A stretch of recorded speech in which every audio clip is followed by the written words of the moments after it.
የደም ናሙና በሁለት የተለያየ ቲዩብ ከተቀዳ በኋላ ሳምፕል በሚያንስበት ሰዓት ከአንደኛው ቲዩብ ወደ ሌላኛው ቲዩብ ብንገለብጠው ምን ይፈጠራል? ይሄ በላብራቶሪ ፈጽሞ የተከለከለ ነገር ነው።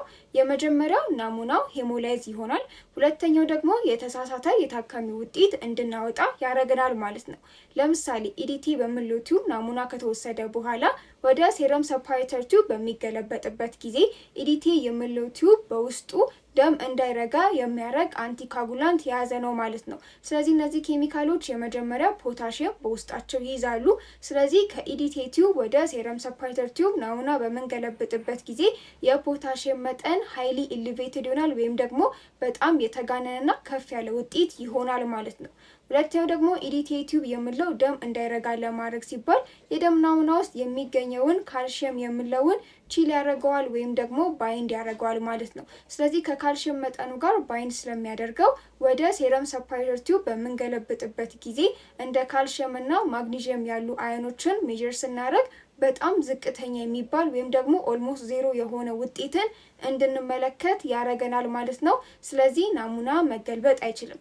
በተጨማሪም ደግሞ ኢዲቲ ቲዩብ ውስጥ ናሙና ከተወሰደ በኋላ ወደ ሴረም ሰፓሬተር ቲዩብ በምንገለብጥበት ጊዜ ናሙናው ሄሞላይዝ ይሆናል። ምክንያቱም ኢዲቲ ውስጥ እንግዲህ አንቲካጉላንት አለ፣ ደም እንዳይረጋ ያደርገዋል። ስለዚህ ወደ ሴረም ሰፓሬተር ቲዩብ በምንገለብጥበት ጊዜ ደሙ አይረጋም፣ ሴረሙም ኤክስትራክት አይደረግም ማለት ነው። ሴንትሪፊዩጅ በምናደርግበት ሰዓት ሄሞሊሲስ ይፈጠራል። ሄሞላይዝ አደረገ ወይም ደግሞ የደም ናሙና ውስጥ የሚገኙት ቀይ የደም ሴሎች ሞቱ፣ ላይዝ አደረጉ ማለት ደግሞ የታዘዙ የተለያዩ የኢንዛይም ምርመራዎች እንዲሁም የሆርሞን ምርመራዎች ደግሞ የተሳሳተ ውጤት እንድንመለከት ያደርገናል ማለት ነው። ከዚህም የተነሳ አይቻልም።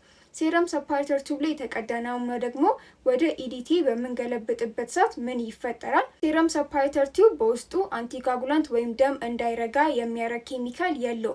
ነገር ግን ደም እንዲረጋ አክቲቬት የሚያደርግ ክሎት አክቲቬተር ጄል በውስጡ ይይዛል ማለት ነው።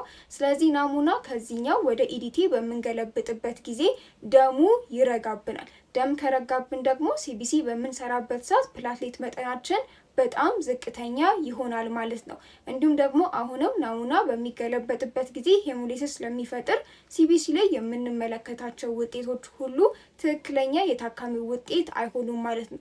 ከዚህም የተነሳ ናሙና በሚያንስበት ሰዓት ታካሚው እንደገና ተጠርቶ ናሙና በድጋሚ ይወሰዳል እንጂ ከኢዲቲ ወደ ሴረም ሰፓሬተር ቲዩብ አይወሰድም፣ ወይም ደግሞ ከሴረም ሰፓሬተር ቲዩብ ወደ ኢዲቲ አይገለበጥም ማለት ነው።